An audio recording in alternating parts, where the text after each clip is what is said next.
Hello students, how are you? Today I am going to teach you class 5 maths chapter 4. The name of this chapter is parts and wholes. It is the second part of this chapter. I hope आप लोगों ने first part अच्छी तरह से कर लिया होगा. अगर नहीं किया है तो आप कर डालें, क्योंकि आपको पता है कोविड-19 कोरोना वायरस के कारण हमारे स्कूल्स 15 अगस्त के बाद रीओपन होंगे और कब होंगे इसकी डेट कंफर्म नहीं है. तो हमारी और आपकी दोनों की रिस्पॉन्सिबिलिटी हो जाती है कि अब स्टडी एट होम करना है. So let's start this chapter part 10. Now our next topic is about 3D gate keepers. लालची गेट कीपर्स के बारे में. गेट कीपर्स क्या होते हैं? जो कि गेट के सामने खड़े होते हैं. तो remember Birbal the clever minister of king Akbar. Do you know how he became a minister? क्या आपको बीरबल के बारे में याद है? बीरबल कौन थे? किंग अकबर के बहुत ही चतुर मिनिस्टर थे. और आपको पता है कि वह मिनिस्टर कैसे बने? आपको याद होगा आपने क्लास 4 के मैथ्स मैजिक बुक में पढ़ा था कि राजा अकबर ने उनके सामने एक लाइन ड्रॉ करके कहा कि बिना इस लाइन को टच किए हुए आपको इस लाइन को छोटी करना है. तो बीरबल ने क्या किया था? बीरबल ने उस लाइन के सामने एक लंबी लाइन खींच दी और वह लाइन छोटी हो गई. इस तरह से कई शॉर्ट स्टोरीज सामने आती हैं बीरबल के क्लेवरनेस के बारे में. तो यहाँ पर स्टोरी है किस तरह से वे मिनिस्टर बने. ये स्टोरी तब की है जब वे छोटे थे. Birbal was then a young boy living in a village. He was very clever and could write poetry. Birbal उस समय छोटे थे और वे बहुत ही क्लेवर थे और पोएट्री भी लिख सकते थे. He thought he would try his luck in the king's court. उन्होंने सोचा कि उन्हें अपना लक राजा के दरबार में ट्राई करना चाहिए. So he took some of his poems and set off for the city. इसलिए उन्होंने अपनी कुछ पोएम्स रखी और शहर की ओर रवाना हो गए. रवाना होने के बाद गेट कीपर के पास पहुंच के उन्होंने कहा आई एम अ पोएट. इस तरह से पिक्चर बना हुआ है. हम अब आगे की स्टोरी देखेंगे. When he reached the outer gate of the palace, he was stopped by the gatekeeper. Hey, stop there! Where are you going? shouted the gatekeeper. जब वह पैलेस के बाहरी गेट के पास पहुंचे तो गेटकीपर ने चिल्लाकर उनसे कहा कि तुम कहाँ जा रहे हो? वहीं रुको. उन्होंने कहा I am a poet. I want to see King Akbar and show my poems to him, replied the poet. Poet ने कहा मैं पोएट हूँ, मैं राजा को देखना चाहता हूँ और उन्हें अपनी पोएम दिखाना चाहता हूँ. Oh, you are a poet? The king is kind. He will surely give you a prize. I will let you if you give me 1/10 of your prize. तो गेटकीपर ने कहा कि तुम पोएट हो, राजा बहुत दयालु है, वे तुम्हें जरूर ही इनाम देंगे. मैं तुम्हें अंदर तभी जाने दूंगा जब तुम अपने प्राइस का 1/10 मुझे दोगे. 1/10 means 10th part of the price. That means कि अगर आप प्राइस को 10 बराबर हिस्सों में डिवाइड करते हैं तो 1 पार्ट हो जाएगा गेटकीपर का. तो देखते हैं फिर क्या हुआ. Young Birbal agreed since he had no other way. Young Birbal agree हो गए क्योंकि उनके पास कोई दूसरा रास्ता नहीं था. When he went in, the gatekeeper calculated, if he gets 100 coins, I will get dash gold coin. जब वे अंदर गए तो गेटकीपर ने कैलकुलेट किया कि अगर उसे 100 कॉइन्स मिलेंगे तो मुझे इतने कॉइन्स मिलेंगे. तो हमें ये देखना है कि 100 का 1/10 कितना होगा. तो 100 में आप 10 का डिवाइड कर दीजिए तो ये आ जाएगा 10. तो 100 का 1/10 होगा 10. तो गेटकीपर को कितने गोल्ड कॉइन मिलेंगे? 10 गोल्ड कॉइन्स मिलेंगे. The poet came to the second gatekeeper. This gatekeeper also said, I will let you in if you give me 2/5 of your price. The poet agreed. The gatekeeper happily calculated, the poet will get at least 100 gold coins, so I will get dash gold coin. अब poet second gatekeeper के पास आ गया। इस gatekeeper ने भी कहा कि मैं तुम्हें अंदर तभी जाने दूंगा जब तुम अपने प्राइस का 2/5 मुझे दोगे। पोएट एग्रीड हो गया। अब उसने कैलकुलेट किया कि उसे कम से कम 100 गोल्ड कॉइन तो मिलेंगे, तो मुझे इतने गोल्ड कॉइन मिले। 2/5 क्या होता है स्टूडेंट्स? अगर आप उसके प्राइस को 5 इक्वल पार्ट्स में डिवाइड कर दें तो 5 इक्वल पार्ट्स में से 2 पार्ट्स गेटकीपर के होंगे। तो चलिए हम इसे देख लेते हैं सॉल्व करके कि गेटकीपर को कितने मिलेंगे। जिसे आप 100 में 2/5 का मल्टीप्लाई कर सकते हैं। तो 100 में अगर आप 5 का डिवाइड करेंगे तो आपको मिल जाएगा 20 और 20 इंटू 2 हो जाएगा 40। तो देखिए इसे आप इस तरह से सॉल्व कर सकते हैं। 100 इंटू 2/5, 5 को आप 100 में डिवाइड करिए तो 5 2 जा 10 और ये 0। 20 इंटू 2 40, ये हो जाएगा आपको 40 कॉइन्स मिलेंगे सेकेंड गेटकीपर को। The poet reached the last gate. The gatekeeper said, I will allow you to see the king only if you give me half of the price that you get. अब poet last gate पे पहुंच गया। तो last gate keeper ने भी क्या कहा कि मैं तुम्हें तभी अंदर जाने दूंगा जब तुम मुझे प्राइस का हाफ दोगे। The poet had no other way. He agreed and went inside. Poet के पास दूसरा रास्ता नहीं था, वह एग्री हो गया और अंदर चला गया। The gatekeeper thought, today is a great day. If he gets 100 gold coins, I will get dash gold coin. But if he get 1000 coins, wow, I will get dash. तो गेटकीपर ने सोचा कि आज बहुत बड़ा दिन है। अगर उसे 100 गोल्ड कॉइन मिलेंगे तो मुझे 100 के हाफ कितने होंगे, उतने गोल्ड कॉइन मिलेंगे। और अगर उसे 1000 कॉइन्स मिले तो वाह, मुझे तो इतने मिलेंगे। तो चलिए हम देखते हैं कि लास्ट गेटकीपर को क्या मिलता है। तो 100 का हाफ क्या होगा? 100 का हाफ हो जाएगा 50। और इसी तरह से 1000 का हाफ क्या होगा? 1000 का हाफ भी हो जाएगा 500। तो देखिए 100 का हाफ हो जाएगा 50 और 1000 का हाफ हो जाएगा 500। इसे आप इस तरह से अपनी बुक में लिख सकते हैं। इसे आप स्टोरी को कॉपी में लिखने की जरूरत नहीं है, इसे आप अपनी बुक में ही सॉल्व कर लीजिएगा। The king was very happy with the poem and said, your work is very good. You can ask anything as your prize. King उसकी पोएम से बहुत खुश थे और उनका तुम्हारा काम बहुत अच्छा है, तुम अपने प्राइस में कुछ भी मांग सकते हो।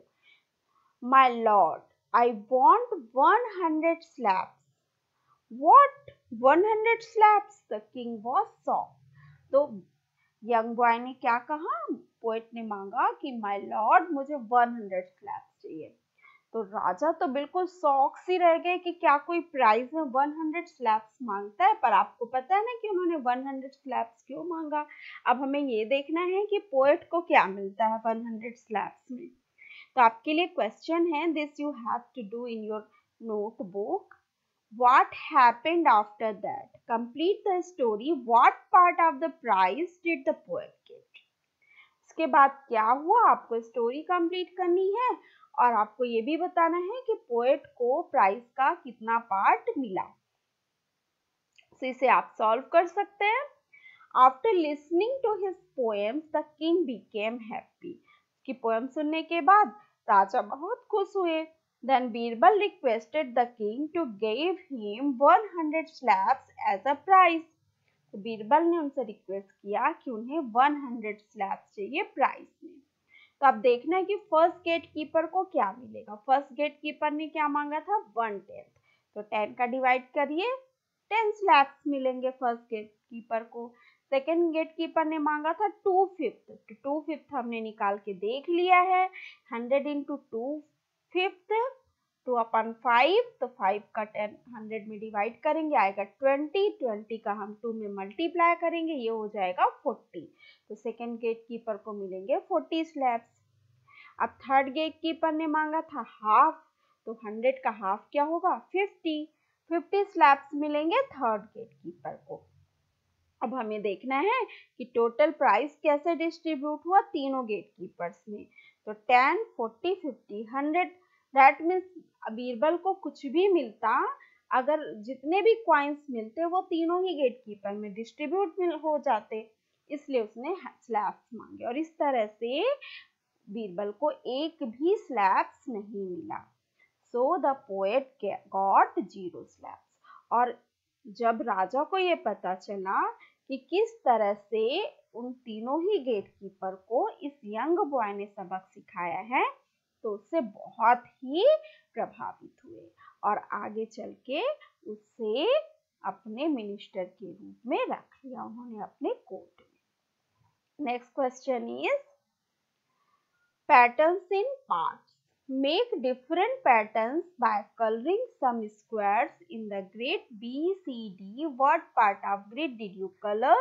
What part of the grid remained white? Right. अब यहाँ पर A में कलर कर दिया गया है और ये बता दिया गया है कि कितने पार्ट ब्लू हैं, कितने व्हाइट है। बाकी आपके 3 ग्रिड दिए गए हैं आपको बी, सी, डी, उसमें आपको कलर करना है और ये आपको बताना है कि आपने कितने पार्ट को कलर किया और कितने व्हाइट बचे हुए हैं। तो अब आप देखिए यहाँ पर टोटल 16 ग्रिड है, 16 में से 8 पार्ट ब्लू कलर है और 8 बच गए हैं व्हाइट। तो लिखा हुआ है 8/16 blue.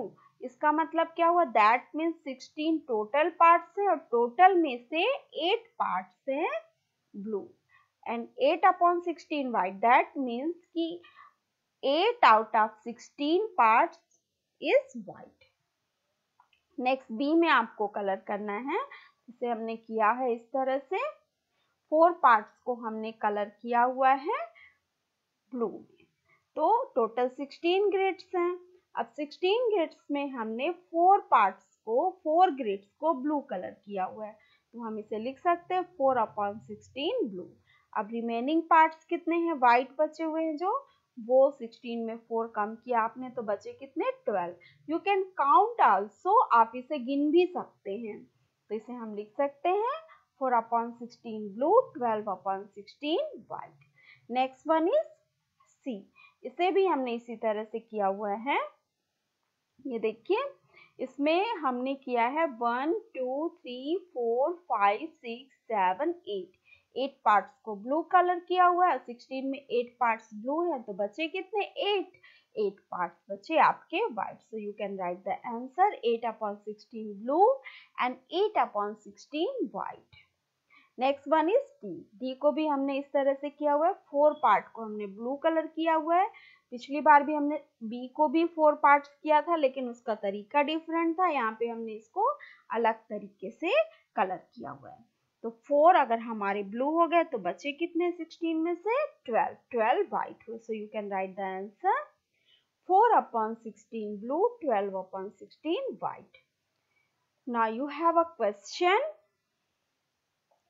Look at grid A again. Is the grid colored? हमने grid A को देखा था अभी अच्छी तरह से, आपको याद होगा। आप फिर से देख सकते हैं कि 16 में से 8 ब्लू थे और 8 व्हाइट थे। That means just half. अगर आप 16 ले रहे हैं तो उसका हाफ कितना होगा 8। अगर आप 10 लेंगे तो हाफ होगा 5, 6 लेंगे तो 3। तो यहाँ पे 2 लिया है तो 2 का हाफ क्या होगा 1। That means 1/2 blue, 1/2 white. तो ये वाला जो है बिल्कुल उससे मैच कर रहा है। यहाँ पे हमें क्या करना है, रॉन्ग आंसर को क्रॉस करना है। अब इसे देखिए 4 का हाफ कितना होगा 2 और 4 का हाफ 2। दैट मीन्स ये भी करेक्ट है। और डी नंबर देखिए 8 का हाफ होगा 4, 8 का हाफ होगा 4। अगर 8 ग्रिड्स है तो 4 ब्लू और 4 व्हाइट, तो ये भी करेक्ट है। सो रॉन्ग क्या है 3/8 ब्लू और 5/8 white. This is the wrong. So you can tick here cross, इसे आप क्रॉस कर दीजिए because it is a wrong answer. Next question is draw grid of 16 square and make patterns with. आपको 16 square का एक grid draw करना है और इस तरह से एक पैटर्न बनाना है जिसमें 2/8 पार्ट्स हो रेड, 1/2 हो येलो, 1/4 हो ग्रीन। तो पहले हम इसे सॉल्व करेंगे, फिर हम ग्रिड में कलर करेंगे। So question is 2/8 red, 1/2 is yellow, 1/4 is green. जिसे हमने पहले सॉल्व करना है। आउट ऑफ 16 स्क्वायर्स 2/8 रेड, जिसे हम कैसे सॉल्व करेंगे? 2/8 इंटू 16 करेंगे। तो देखिए आप 8 1 जा 8, 8 2 जा 16, तो यहाँ पे क्या आ जाएगा? 2 आ जाएगा। ये हो जाएगा आपका 2 इंटू 2, ये हो जाएगा आपका 4 red square. And out of 16 squares 1/2 yellow, तो हाफ येलो, तो 16 का हाफ कितना हो जाएगा? 16 का हाफ होगा 8 yellow squares. And out of 16 square 1/4 green, तो 1/4 इंटू 16 करेंगे आप, तो ये आ जाएगा आपका 4 ग्रीन स्क्वायर। तो फिर हम इसे ग्रिड को इसी तरह से ड्रॉ कर लेंगे। देखिए आपने 4 हमारे आए थे रेड स्क्वायर्स एंड 4 आए थे ग्रीन स्क्वायर, तो 4 रेड स्क्वायर, 4 ग्रीन स्क्वायर और येलो स्क्वायर कितने थे हमारे? 8। तो हमने यहाँ पे 8 ग्रिड्स को येलो कलर कर लिया हुआ है। Next question is 3/16 blue, 5/16 red and 1/2 is green. तो ब्लू है 3/16, रेड है 5/16 और ग्रीन है 1/2। तो पहले हम इसे सॉल्व कर लेंगे। आउट ऑफ 16 स्क्वायर 3/16 ब्लू, तो इसे हम सॉल्व करेंगे 3/16 इंटू 16, तो 16 और 16 कैंसिल हो जाएंगे, हमारा हो जाएगा 3 into 1, that means 3 blue squares. And out of 16 squares 5/16 red, that means 5/16 into 16, तो यहाँ भी 16 और 16 कैंसिल हो जाएंगे, हमारा आ जाएगा यहाँ पर 16। आप इसे ऐसे पेंसिल से, पेन से मत करके पेंसिल से आप ऐसे क्रैफ कट भी कर सकते हैं। तो यहाँ पे कितना बचेगा? 5 और 16 1 जा 16, तो आप यहाँ पे लिख लीजिएगा 5 इंटू 1, ये हो जाएगा आपका 5 red squares. Next one is out of 16 square is 1/2 green, तो 16 का हाफ निकालेंगे तो क्या हो जाएगा? आप इसको 16 का हाफ आपको पता है कि होगा 8, आप इसे सॉल्व भी कर सकते, 2 से आप इसे कट कर सकते, 2 1 जा 2, 2 8 जा 16, तो ये हो जाएगा 1 इंटू 8 ग्रीन स्क्वायर्स। अब हमें पता चल गए हैं कि 3/16 ब्लू कितने होंगे? 3 ब्लू स्क्वायर, 5/16 कितने होंगे? 5 रेड स्क्वायर्स और 1/2 होंगे आपके 8 ग्रीन स्क्वायर्स। तो अब इसे ड्रॉ कर लीजिए। इस तरह से हमने इसे ड्रॉ कर लिया है, पैटर्न्स बना लिए जो कि बहुत ही सुंदर पैटर्न्स। इस तरह से आप इन्हीं में से कोई अलग भी पैटर्न्स बना सकते हैं, बस नंबर ऑफ स्क्वायर्स जो कलर के हमने सॉल्व किए हैं वो इतने ही होने चाहिए। सो स्टूडेंट्स, आप इस पार्ट्स को अच्छी तरह से कर लीजिएगा। आप याद रखिएगा, आपको क्वेश्चन ब्लैक से लिखना है, आंसर ब्लू से लिखना है, और कहीं भी आप पिक्चर बन ड्रॉ कर रहे हो तो आपको उसे पेंसिल से ड्रॉ करना है। जो कलर कर रहे हैं आप उसमें स्केच कलर का बिल्कुल भी यूज नहीं करिएगा, उससे आपका खराब होता है page. So you can use wax और पेंसिल कलर। अब हम मिलते हैं अपने अगले वीडियो में। Till then have a nice day, bye bye.